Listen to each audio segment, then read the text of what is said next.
Assalamualaikum warahmatullahi wabarakatuh.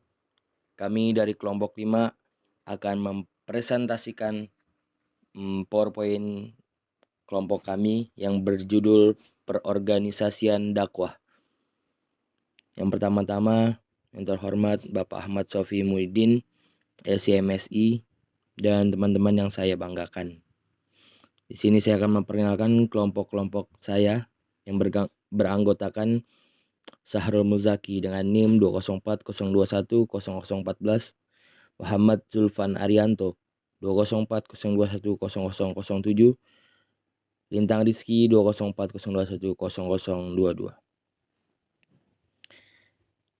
Yang pertama, materi akan dibacakan oleh saya sendiri, yaitu pengertian dari perorganisasian dakwah dan langkah-langkahnya.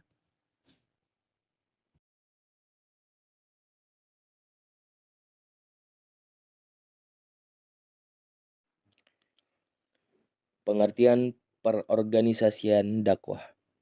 Organisasi adalah wadah kegiatan pelaksanaan manajemen dan juga sekaligus merupakan kerangka struktur yang tersusun sebagai unit-unit yang mempunyai tugas dan fungsi yang saling berhubungan satu sama lain dan relatif bersifat permanen. Dakwah secara etimologis adalah bentuk masdar, yaitu kata kerja da'a, yada'u, da'watan, yang berarti memanggil, mengundang, mengajak, menyeru, dan mendorong. Secara terminologis berarti mengajak dan menyeru umat manusia, baik perorangan maupun kelompok, kepada agama Islam, pedoman hidup yang diridhoi Allah dalam bentuk amar ma'ruf nahi munkar, dan amal soleh dengan cara lisan maupun perbuatan untuk mencapai kebahagiaan hidup di dunia dan di akhirat kelak.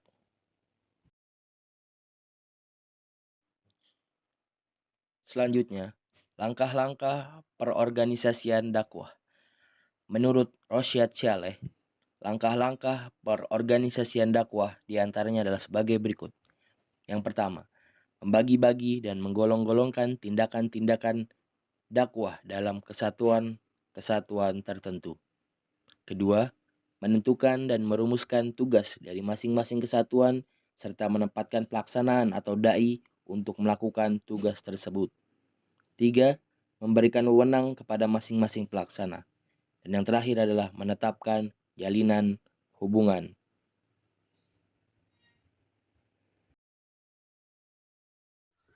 Oke, yang selanjutnya yaitu bentuk-bentuk pengorganisasian dakwah. Bentuk-bentuk pengorganisasian dakwah dibagi menjadi 6. Yang pertama yaitu spesialisasi kerja.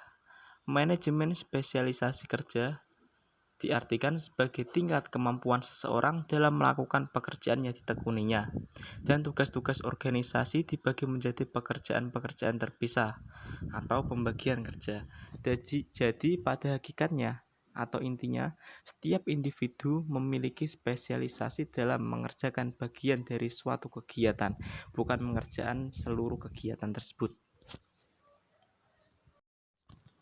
Yang kedua yaitu departementalisasi dakwah. Setelah unit kerja dakwah dibagi-bagi menjadi spesialisasi kerja, maka selanjutnya diperlukan pengelompokan pekerjaan-pekerjaan yang diklarifikasikan melalui spesialisasi kerja, sehingga tugas yang sama atau mirip dapat dikelompokkan secara bersama-sama, sehingga dapat dikoordinasikan.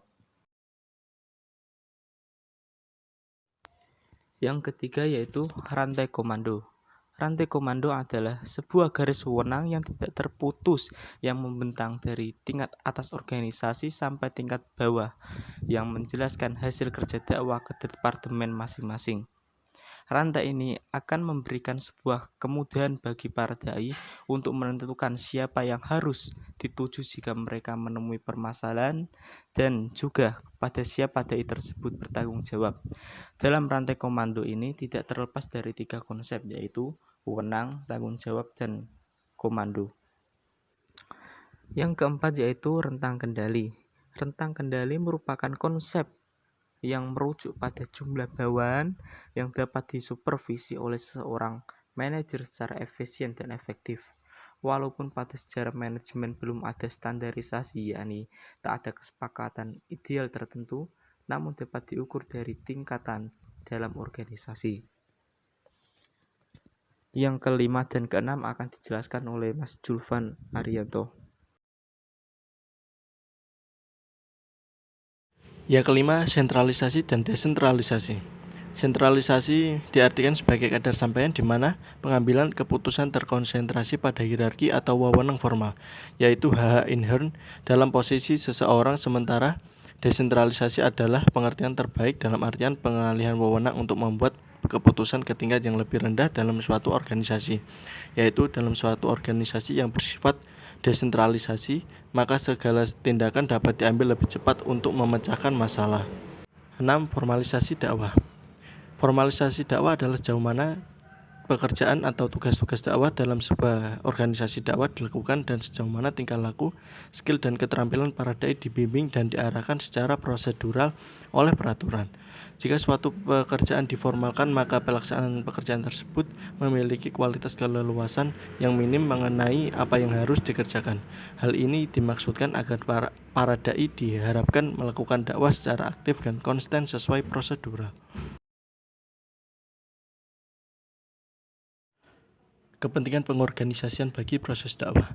Dengan demikian, pengorganisasian memiliki arti penting bagi proses dakwah, sebab dengan dibagi-baginya kegiatan dalam tugas-tugas yang lebih rinci kepada pelaksana yang telah diseleksi akan terhindar dari adanya penumpukan tugas berada pada satu atau dua orang saja. Jadi pengorganisasian mengandung unsur koordinasi untuk menemukan kepastian dari berbagai perbedaan-perbedaan unsur demi terciptanya harmonisasi dalam tugas dakwah. Kesimpulan, pengorganisasian dalam pandangan Islam bukan semata-mata merupakan dakwah, akan tetapi lebih menekankan bagaimana pekerjaan dapat dilakukan secara rapi, teratur, dan sistematis. Dalam pengorganisasian dibutuhkan strategi dan struktur dakwah yang dapat menunjang ketercapaian tujuan. Jadi pada intinya pengorganisasian itu memiliki arti penting bagi proses dakwah, dan dengan pengorganisasian yang terencana, dakwah akan lebih mudah dijalankan. Itu saja dari kelompok kami. Jika ada yang ingin ditanyakan, silahkan bertanya melalui WA Group. Sekian atas perhatiannya, kurang lebihnya mohon maaf. Wassalamualaikum warahmatullahi wabarakatuh.